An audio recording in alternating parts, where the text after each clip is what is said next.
Maayong buntag sa atong tanan no. Mohatag lang ko og kining gamay nga reaksyon may tungod aning nagaingon labi na sa mga Dominguista nga gingon kuno nila nga ang adlaw igpapawlay daw gibungkag kuno ni Kristo. Akong challenge sa mga nag-ingon nga gibungkag kuno ni Kristo ang adlaw igpapulay. Hatagi daw kuno ninyo og usa ka sita sa Biblia nga mismo si Kristo gyud nag-ingon nga gibungkag niya ang adlaw igpapulay. Klaro na ha. Mas mo nako akong i-challenge ang tanan nga supak nga nag-ingon nga ang adlaw nga igpapulay gibungkag ni Kristo.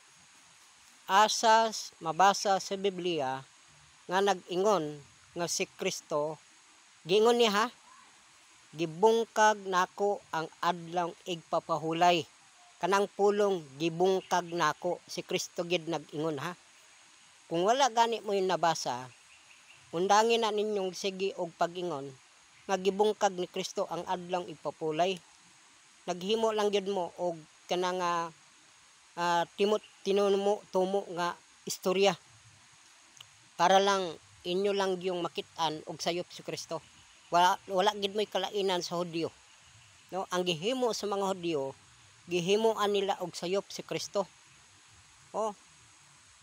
Kung inyong gihunahuna nga si Kristo naglapas sa adlaw igpapulay, ayon na mo sige og yawit, ayon na mo sige daig kang Kristo.